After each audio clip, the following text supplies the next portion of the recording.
नाज़रीन हमें ज्वाइन किया है नोटेड जर्नलिस्ट जनाब राना अजीम साहब ने। Thank you very much for your time Rana Azeem साहब।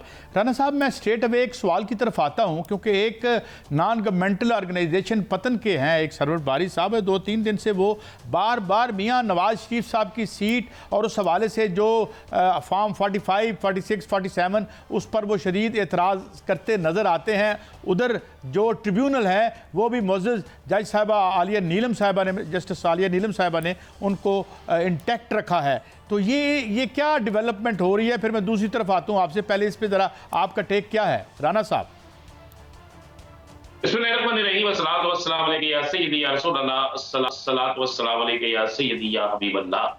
कैसा बड़ी क्लियर सी बात है। मैंने वो रिपोर्ट देखी, मेरे पास भी आई वो रिपोर्ट, मैंने कल वो पढ़ी सारी। अब मुझे बताएं कि लाहौर का कौन सा हल्का ऐसा होगा जिसके चंद एक पोलिंग स्टेशन जो है वहां पे 100% हो पोलिंग, और उसके बाद कुछ है जहां पर 80 से लेकर 99% हो, उसके बाद कुछ है जहां पे 70 से लेकर 89% हो, और इसी तरह ये 63 ऐसे पोलिंग स्टेशन है जिन पे बेइंतहा रेशो जो है वो बहुत ज्यादा है, और उनके सूबाई हल्कों में रेशो ना होने के बराबर है वोट के रेशो जो है। तो ये तो बड़ा क्लियर है, किसको नहीं पता। एक अंधा आदमी जिसको शायद अब स्टैंप लगाने का पता ना हो, लेकिन उसे इस बात का इल्म है कि जनाबे बाऊजी इलेक्शन हार गए थे, और इस बात का इल्म बाऊजी को भी है। याद है आपको कि इलेक्शन की रात जब हम सब ट्रांसमिशनों में बैठे हुए थे, तो मॉडल टाउन से बाऊजी जब रिजल्ट सुनने के बाद निकले तो बाऊजी अपनी गाड़ी की बजाय किसी और की गाड़ी में बैठ गए। तो बाऊजी की सिक्योरिटी भागते हुए पीछे गई, उन्होंने कहा बाऊजी ये गाड़ी आपकी नहीं है। तो बाऊजी ने एक बड़ा मजेदार फिक्रा कहा, उन्होंने कहा मेरी गाड़ी तो लंघ गई। अच्छा, बाऊजी की गाड़ी तो गुजर गई हुई है। भाई ये बड़ी दिलचस्प बात आप सुना रहे हैं राणा साहब। ये मैं बिल्कुल आपको दुरुस्त बात बता रहा हूँ, 100% दुरुस्त। आप मियां नवाज शरीफ की सिक्योरिटी से पूछ लें, आप वहां पर अदारों के जो लोग वहां पे ड्यूटी दे रहे थे उनसे पूछ लें, आप मुस्लिम लीग नून के लोगों से पूछ लें। ये इसी तरह था। कितने दिन छुपेंगे ये? कितने दिन? कौन जीता है? क्या 24 सीटें लाहौर में तहरीक-ए-इंसाफ नहीं जीती? अगर मैं गलत कह रहा हूं तो मुझे बुलाएं, मुझ पर हत्या के इज्जत का दावा करें, मैं साबित कर दूंगा कि 24 सीटें लाहौर में तहरीक-ए-इंसाफ जीती, नून लीग नहीं जीती। एक ऐसा शख्स जिसको घर में 4 वोट नहीं मिलते, आपने उसको सलमान अकरम राजा के मुकाबले में इलेक्शन जिता दिया। मियां साहब आप भी बात कर सकते हैं, आप भी पूछ सकते हैं। हमारे साथ मियां शाहिद साहब भी हैं, मैं हमारे साथ मौजूद हमारे ब्यूरो चीफ, तो मैं चाहूँगा कि वो भी ज़रा इन हो, ज़रा आप भी पूछें कुछ फटकता हुआ सवाल राणा साहब से। सवाल तो ये है, सवाल नहीं है बल्कि मालूमात है, उस पर इजाफा करेंगे राणा साहब कि जो आरओ था उस हल्के का वो बीमार क्यों हुआ था राणा साहब? देखें, बीमारी जिंदगी तो अल्लाह की तरफ से है। आरओ बीमार नहीं होता शहीद भाई, तो आपको सलाह। जी मैं राणा साहब सारी हकीकत खोल देता हूँ। जी राणा साहब, हकीकत खोल देता हूँ। जी बिल्कुल। मैं बिल्कुल उसी हकीकत की तरफ लेके जा रहा हूं। ताल्लुक रखने वाली साबिक शख्सियत के पास बैठा था, और ये मैं हल्फन बयान कर रहा हूँ, हल्फन काजी साहब। तो वहां पर वो आरओ साहब वो भी मौजूद थे जिन्हें रात को तब्दील कर दिया गया था बीमार करने पर।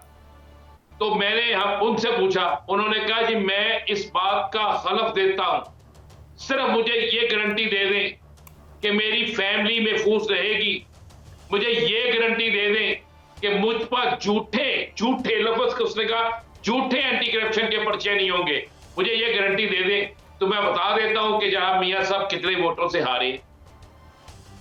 ये बड़ी सिंपल सी बात है।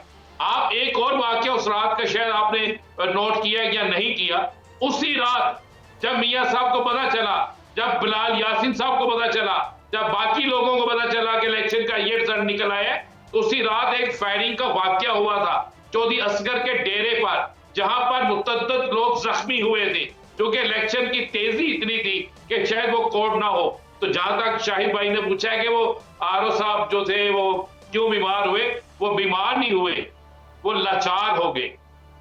वो लाचार हो गए जब उनको जहां पे बुला के खींचा गया, जब उन्हें जो कहा गया, उन्होंने जब इनकार किया कि मैं साइन नहीं करूंगा, तो फिर उन्हें भेज दिया गया और बीमारी तो हमारे मुल्क में एक ऐसी कमाल की चीज है कि यहाँ पर प्लेटलेट्स गिर भी जाते हैं और प्लेटलेट्स गिरने के बाद बंदा जहाज में अच्छा राणा साहब ये फरमाएं, चले ये तो आपने बड़ी अंदर की खबरें 2-3 खबरें फोड़ दी आज आपने।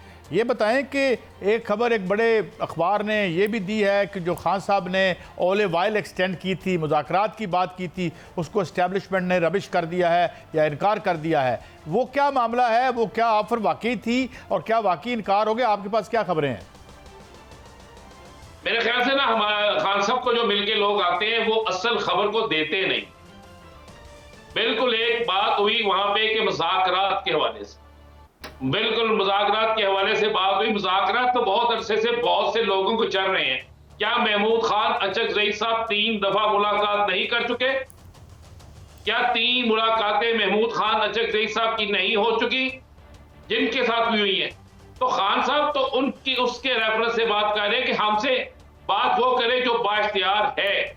अब ये जो चीखें निकलती है ना काजी साहब, जब 5-5 प्रेस कॉन्फ्रेंसें होती हैं, जब अचानक से शोर बढ़ता है, तो इसका मतलब है कि खान साहब की बात से तकलीफ पहुंचती है। अब खान साहब के साथ मुज़ाकरात हो या ना हो, मुझे कोई पाकिस्तान का सहाफी, मुझे पाकिस्तान का कोई सियासतदान बता दे, क्या इमरान खान के अलावा सेकंड चॉइस इस वक्त में कोई है? अच्छा मियां साहब, ये राणा साहब आपसे वो भी पूछना चाहेंगे, मैं माफ़ी चाहता हूँ ज़्यादा बोल रहा हूँ मियां शाहिद साहब, ये फरमाइए कि ये जो बिल आ रहे हैं, फैसला हो गया है, सीटें नहीं, यार हम तो ये कह भी नहीं सकते, सीधी सीधी तौहीन अदालत है, ये क्या खेल है राणा साहब? ये जो बिल ला रहे हैं कि जी सीटें नहीं मिल, इसे कैसे देखते हैं आप? अब तो एक इम्तिहान होगा राणा साहब, ये आप कब तक देख रहे हैं कि ये बिल ला के भी, तरमीमें करके भी, क्या ये किस्सा चलता हुआ नजर आ रहा है? मैं और नाम नहीं लेता, क्या ये हुकूमत चलती हुई नजर आ रही है? नहीं जी, बिल्कुल नहीं आ रही। हुकूमत बिल्कुल चलती हुई नजर नहीं आ रही। मेरी इत्तला यह है कि जमीर जाग रहे हैं, अब जमीर जाग रहे हैं और से तो कह रहे हैं तो दुआ भी फैल। राणा साहब इधर से कह रहे हैं कि 39 जो है पीटीआई के लोगों की जमीर जाग गए हैं, आप उधर से जमीर जगा रहे हैं, क्या खबर क्या है अंदर की? बात यह है कि इन्हें कहे कि 5 पीटीआई के लोगों के नाम दे दें जो फॉरवर्ड ब्लॉक में चले गए, 5 नाम दे दें। इनका ये कहना है कि कोई उधर नहीं जा रहा। राणा साहब तो ये कह रहे हैं मियां साहब, मैं अर्ज कर रहा हूं 5 नाम दे दें। देखिए मैं भी यही कह रहा हूं, मैं भी राणा साहब यही कह रहा हूं कि ये कहा जा रहा है कि 39 लोग बहुत जल्द बहुत बड़ी शख्सियत से मिलने वाले हैं, और नाम भी दे दिया गया है, सदर आसिफ अली जरदारी से मिलने वाले हैं।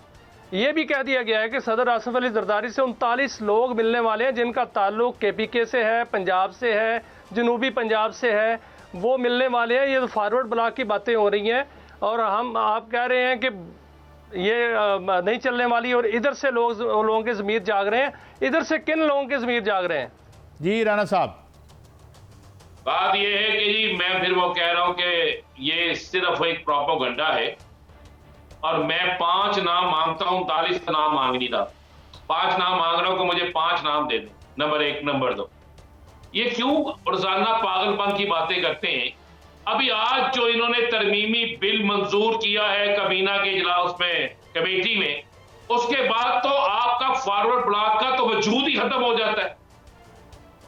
और अगर आप उस बिल के तहत 3 दिन की जो आपने एक शर्त रखी हुई थी, उससे पहले वो अगर सारे जा चुके हैं सुन्नी इत्तेहाद कौंसिल में, और अगर आप उसे लागू करते हैं 2017 से, तो कौन सा फॉरवर्ड ब्लॉक होगा? फिर कौन सा कानून उन पे लागू होगा? ये भी इसी पार्लियामेंट ने फाइनल किया है ना। मुझे नहीं समझ आता कि ये कर क्या रहे हैं। दरअसल ना, इनके जब किसी का आखिरी वक्त आता है ना, तो बहुत पाँव मारता है, सब कुछ करता है। चलिए मैं आपको खबर देता हूं, आप इस खबर को आज के दिन को नोट कर लीजिएगा। सितंबर में पीपल्स पार्टी नून लीग के साथ नहीं होगी, तो कौन सा फॉरवर्ड ब्लॉक? गोया सितंबर में पीपल्स पार्टी के रास्ते अलग हो जाएंगे नून लीग से। जी बिल्कुल, सितंबर में आप देख लीजिए। तो फिर ये भी तो हो सकता है कि वो अपने नंबर। हाँ जी मियां साहब, टेक्नोक्रेट की हुकूमत फिर आ रही है। जी आ रही है जी, आजकल मुशाहिद हुसैन सैयद से काफी मुलाकातें हो रही। ये अगले वजीर आजम तो नहीं बन रहे मुशाहिद साहब? देखें, चाइना को अगर कोई बंदा पसंद है तो मुशाहिद हुसैन सैयद पसंद है। अब आपने फैसला करना है, यानी आपका मतलब है कि इस्लामाबाद ने फैसला करना है कि हमने अमेरिका की लॉबी में जाना है या चाइना की लॉबी में जाना। कोई नहीं, डिप्टी प्राइम मिनिस्टर को हमने दौरे तो किए हैं राणा साहब, हमने बहुत से दौरे किए हैं चीन ने हमारी बात ही नहीं सुन रहा।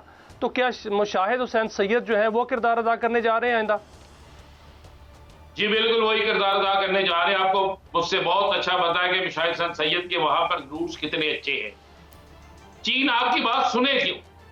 आपने आज से कुछ अर्सा पहले चीन से एक वादा करके आए, और वादा आप ये करके, मैं ये भी खबर ब्रेक करता हूं और ये भी मैं चैलेंज से कह रहा हूं, आप वादा करके आए कि जनाब हम 1 से 2 हफ्ते में आपको जवाब देने लगे हैं, और आप पाकिस्तान क्या इस पूरे हिस्से के अंदर जो लेन देन होगा वो चाइनीज करेंसी में होगा। क्या ये वादा करके नहीं है? और उसके बाद यहां पर आने के बाद किसी रिटायर्ड अफसर को किसी और मुल्क भेज दिया, और वहां जाके कहा कि आप वहां पे जाके बात करें कि नहीं नहीं नहीं जनाब, हम बिल्कुल चाइनीज करेंसी में नहीं जाएंगे, हम तो जनाब डॉलर में जाएंगे। जब आप एक वादा ही पूरा नहीं कर सकते, जब आप किसी एक चीज पे स्टैंड ही नहीं ले सकते, तो फिर आप मुझे बताएं क्या होगा, आपके साथ होना क्या चाहिए या होगा? बिल्कुल राणा साहब आप जी मैं चाहूँगा, वक्त चूँकि ख़त्म हो चला है, मगर राणा साहब आप माशाल्लाह चंद लम्हों में कोई दर्जने खबरें हमें दे जाते हैं। यही हमें आपसे जो है हमेशा फैज़ मिलता है। बहुत शुक्रिया।